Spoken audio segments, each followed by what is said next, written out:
ہاں تو سامعین السلام علیکم ورحمۃ اللہ وبرکاتہ میں آپ سب کا دینی بھائی افو خان اتر پردیش الہ آباد سے۔ تو سامعین، جو باطل لوگ ہیں ان کا یہ عقیدہ ہے کہ اللہ کے نبی صلی اللہ علیہ وسلم کو عطائی علم غیب تھا، اور اللہ تعالیٰ نے جو علم غیب کی پاور تھی وہ اللہ کے نبی صلی اللہ علیہ وسلم کو عطا کر دی تھی۔ تو گویا اللہ کے نبی صلی اللہ علیہ وسلم کو علم غیب تھا اور اللہ کے نبی سب کچھ جانتے تھے، کیونکہ اللہ تعالیٰ نے قرآن میں کہا کہ اے نبی، جو کچھ آپ کو نہیں پتا تھا وہ سب ہم نے آپ کو بتا دیا۔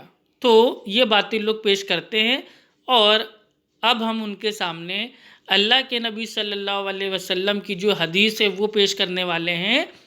اللہ کے نبی نے خود 1450 سال پہلے ان باطلوں کے منہ پہ ایک زوردار الحمدللہ تماچا مار دیا ہے کہ وہ اپنے باطل جو عقائد ہیں اس سے باز آ جائیں، اور عطائی علم غیب کا جو یہ باطل عقیدہ ہے اس سے توبہ کر لیں۔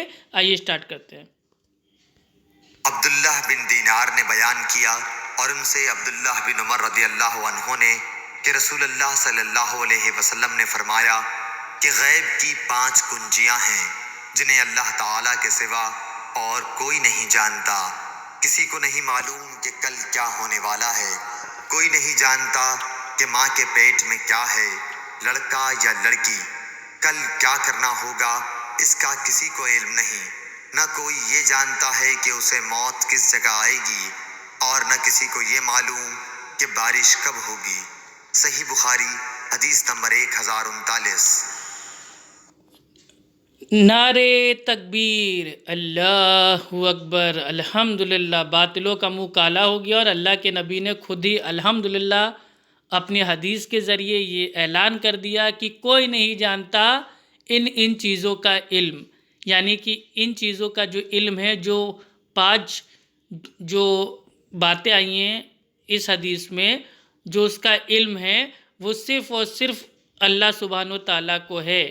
اسی لیے جو ہم اہل سنت ہیں ان کا عقیدہ ہے کہ جو علم غیب ہے وہ ایک پاور ہے، طاقت ہے، جو صرف اللہ سبحانہ و تعالیٰ کے ہے، اور اللہ سبحانہ و تعالیٰ کے علاوہ کسی کو بھی علم غیب نہیں ہے، نہ ذاتی نہ عطائی۔ یہ سب جو کھیل ہے، یہ سب کھیل جو ہے یہ ایک دھوکہ ہے، یہ ذاتی عطائی کے نام سے امت کو دھوکہ دیا جا رہا ہے۔ اللہ کے نبی نے خود کہہ دیا کہ اللہ سبحانہ و تعالیٰ کے سوا کوئی نہیں جانتا، یعنی کہ خود کے اوپر جو عطائی علم غیب کا جو لوگوں نے ایک تھوپ دیا ہے اس کا بھی رد اللہ کے نبی صلی اللہ علیہ وسلم نے 1450 سال پہلے کر دیا تھا۔ السلام علیکم ورحمۃ اللہ وبرکاتہ۔